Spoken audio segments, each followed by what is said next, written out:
Hi everyone, welcome back to F1 Unraveled. Now, ahead of the time, I'm just going to apologise if the audio or video quality isn't sounding as it normally does. I am away in China at the moment and I'm bringing you this video with a kind of makeshift setup. But yeah, let's get on with the video, and it's all surrounding the new technical directive that has been put in place by the FIA after having told all of the teams during the development phase for the 2025 cars ahead of the season that they wouldn't be. And this has caused a lot of controversy. Now, there's a couple of aspects here to really think about. One is, of course, that who has been the forefront or the front runners in triggering this change after having been told by the FIA that there would be no trigger of a change in these technical directives, which involves the front and rear ring flexibility tests.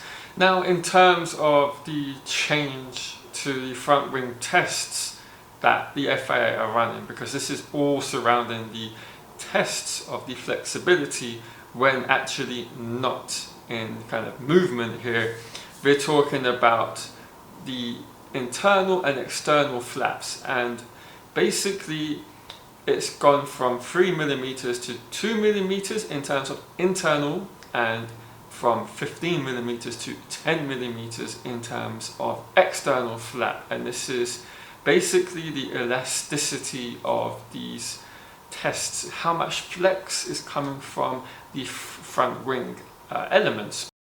Now, this is a change which is going to be enforced by the Spanish Grand Prix in Barcelona.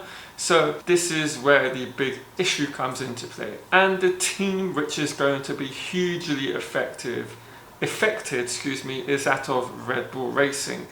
They have been rumoured to have spent a huge amount of their budget in kind of updating their front ring flexibility to that of where all the other teams were, particularly with last season.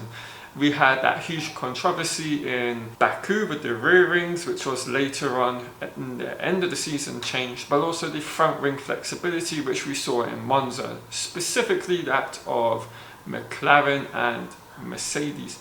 Their front ring flexibility was a dramatically flexing of that of against, say, Ferrari and Red Bull at the time.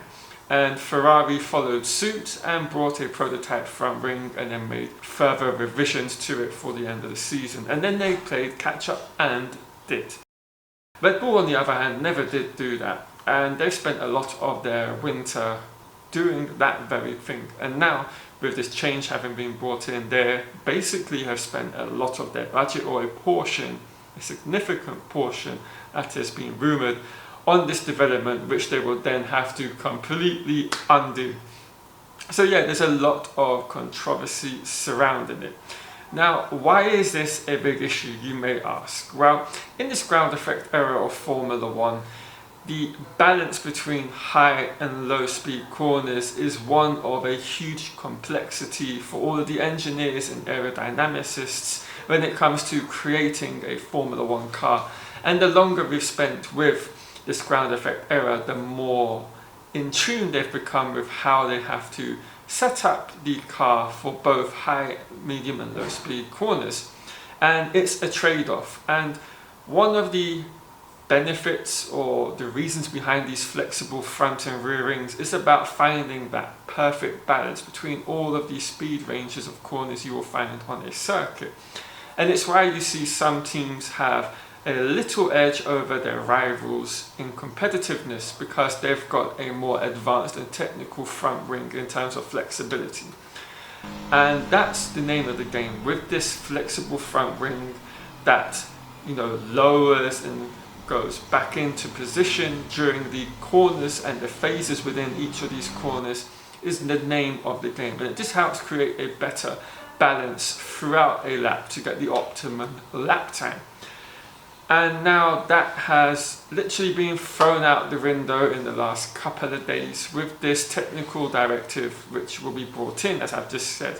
So, of course, this means the pecking order which we see at the beginning of the season may kind of vary, particularly so once we get to Barcelona. Some of the teams which we are talking about here, so we're talking about McLaren, Mercedes, Ferrari and Red Bull. Each of these teams will have put a specific budget aside for research and development of these flexible front wings, and some will have put more in, and so some will have gained more of an advantage over it, and that will be undone. And so that's what I'm talking about here with the pecking order between these top 4 teams. What we see in the first however many races up until Barcelona is not what we're going to see for the remainder of the season after that point. And that is going to have a dramatic effect on everything with regards to future plans that were put in place by every single team up and down the grid doing this very subject. If you've built a car dramatically around the flexibility of a front wing, everything is going to be undone.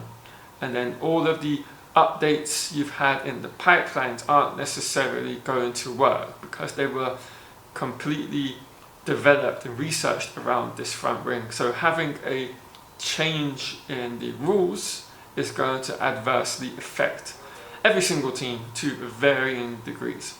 But as I've said, it seems like Red Bull are going to be the ones suffering the most out of it, which I am sure all of you out there are going to be quite happy to hear. I think nobody really wants to see a Red Bull domination again, even though we didn't have it last year, but the Max Verstappen X Factor helped him win the Drivers' Championship. But yeah, I'm gonna be watching this story very closely, and I'm sure it's something you guys should be doing as well, because there's a lot more to come out of this. I think once we get to pre-season testing and the team principals and the technical heads within all of the teams start to talk to the media, I think there's going to be quite a big fallout from this, particularly from the team side with regarding the FIA and them changing the ruling after having been given the green light, so to speak, by them in the development phase of their cars. They basically said to teams, yep, use your budget to develop in this avenue. There's going to be no changes, and then, yep, we're going to change it at the behest of McLaren. And so maybe the teams will be looking for a recoup of the resources and finances they put into this particular avenue. Who knows? This is something I think is going to unfold over time. But yeah, it's going to be really interesting to see how this unravels. Anyway guys, I'm going to wrap the video up here. Hope you've all enjoyed it. If you have, of course, do leave a like on the video. And if you're new and happened to stumble across it, hit that subscribe button down below, of course, and be on the lookout for the Ferrari kind of competition I'll be running when I am at Maranello for the unveiling of the SF25. I'll catch you all later on in February with some more Formula 1 videos. See you then.